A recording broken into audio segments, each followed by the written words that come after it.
విద్యాశాఖ మంత్రిగా ఉన్న రేవంత్ రెడ్డి, ముఖ్యమంత్రిగా ఉన్న రేవంత్ రెడ్డి మొన్న ఇబ్రహీంపట్నంలో ఏవిఎన్ రెడ్డి అనే ఒక బీజేపీ ఎమ్మెల్సీ పెట్టిన లేక్ ఫీల్డ్ ఇంటర్నేషనల్ స్కూల్కు రిబ్బన్ కట్ చేయనిక పోయిండు.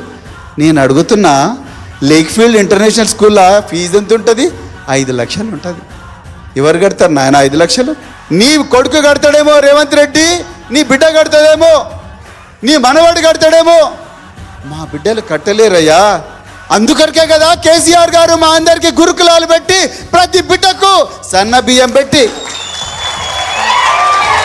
2 సార్లు నెలకు 2 సార్లు చికెన్ పెట్టి, నెలకు 2 సార్లు మటన్ పెట్టి, 4 సార్లు చికెన్ పెట్టి, నెయ్యి పెట్టి, సన్న బియ్యం ఇచ్చి ఆంగ్ల భాషలో విద్యాబోధన నేర్పించి ఇక్కడ మీ దాంట్లో చాలా మంది కూడా మా దగ్గర చదువుకున్నారు.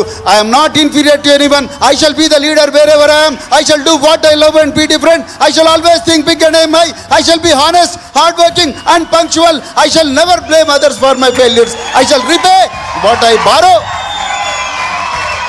I shall neither beg nor cheat.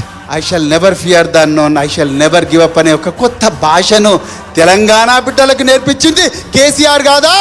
అలాంటి ఆనవాళ్లను చెరిపేయాలని చూస్తున్న నువ్వు చరిత్రహీనుడివి కాదా రేవంత్ రెడ్డి గారు?